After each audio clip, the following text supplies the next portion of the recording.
What was this off-season like for you? What did you work on this off-season? Yeah, I think it was kind of new, like being able to like know Coach Rule's standards and like what he wants us to do every day, and being able to be a part in leading that. So that was a new experience for me. Being the older guy in the quarterback room, that comes with responsibilities. So tried to help everyone, and especially these young quarterbacks. You were on the elite list almost every week this offseason. What went into that for you, to being on that list every week?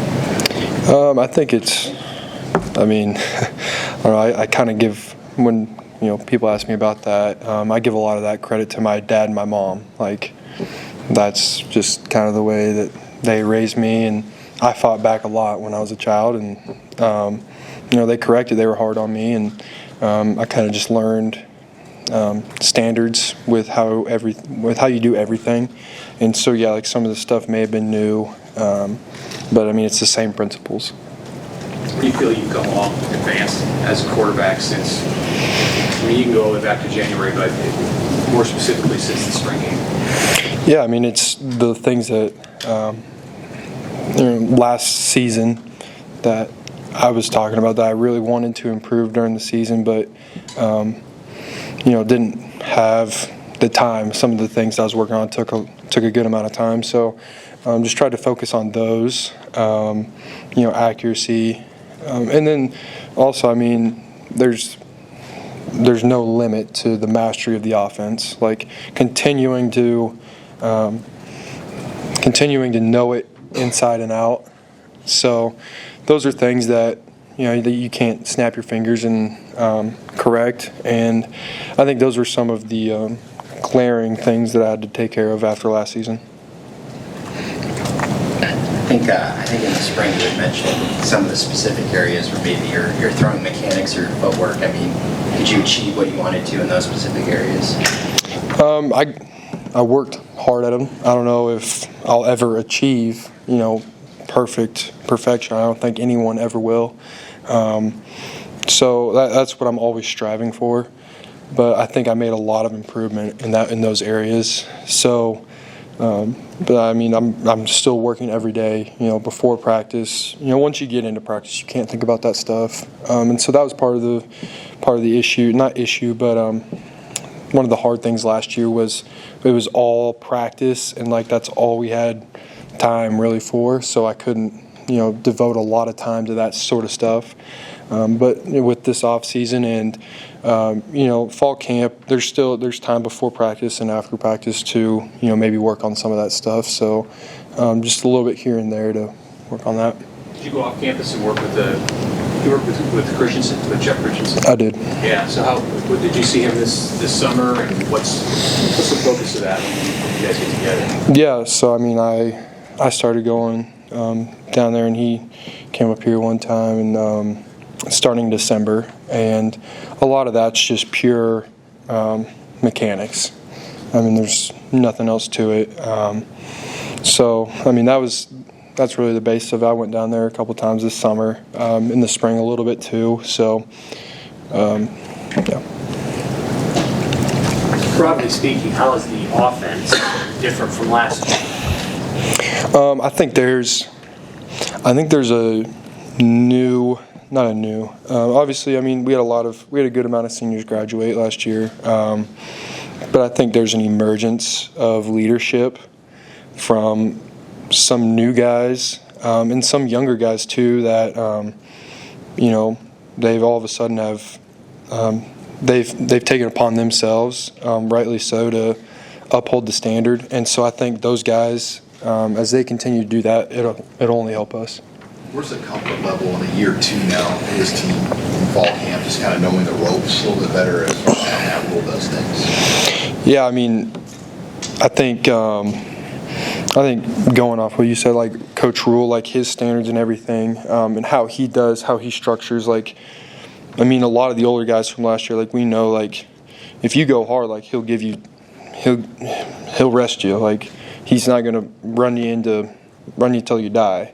But he expects a certain level of work. And if you don't meet that level of work, then he'll just make you do it over again. And so I think as we try, some of the older guys, as we try to convey that to the younger guys, and I don't know if sometimes if it gets across until they experience it. Like, okay, if I go really hard like this day, then we may have tomorrow off, or not off, but limited. And so I think as older guys try to convey that, I think the younger guys are starting to understand that. How has Jaylen made your quarterback better? He, I mean, haven't gotten to know Jaylen really well yet, but he does kind of bring a sense of comfort, I guess. It kind of feels like he just kind of completes the circle. You know, I don't know if there was, I wouldn't say there was a gap before Jaylen, but it was, you know, it did kind of feel just a little weird for me. I mean, I've been here a long time, and you know, all these guys just came in, and you know, they're high school and they have a lot of experience. They know the game well, but there is a certain level of how long have you been in college and seen all of this and know what college is like. And so like today, like Jaylen, even though he came in the summer, like he's one of those guys that started upholding the standard like right away because he knows what it takes in college to continue to get better. And when we were talking to your teammates earlier this week, Teddy Brasfield, when he described you, said he's just a carny boy.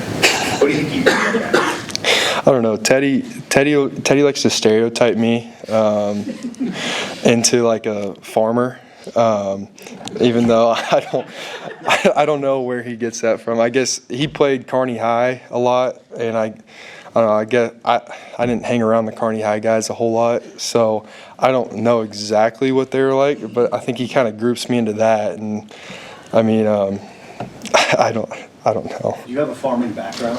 Well, I do, but I didn't grow up like in a combine. So, I mean, my dad owns a ag equipment manufacturing company. The Haarbergs have been farming since 1860 in Nebraska. My mom's side's a ranch family, so I mean there is some of that, but I mean I didn't grow up on a farm. I grew up on a small acreage outside of Kearney, so I don't know. Anything else, Ryder? Hey, how many hours a week do you spend on this? Just like total? Like how many hours are you putting in every day into being the starting quarterback at Nebraska and battling for that?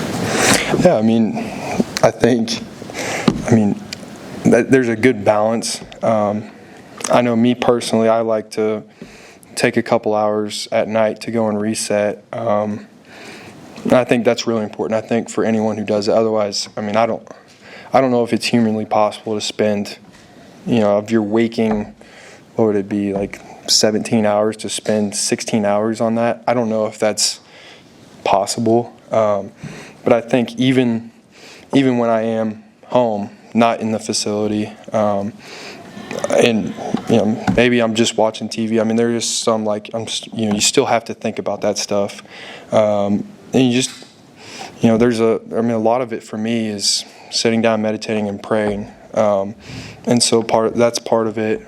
But I mean, I wouldn't know what to tell you on how to guess on how many hours a day. But I think Danny, Dylan, I think those guys are doing the same thing. I mean, we all put a lot of time and hours into it.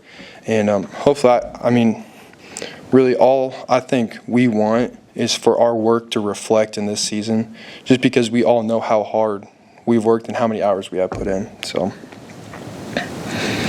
Okay. Thank you.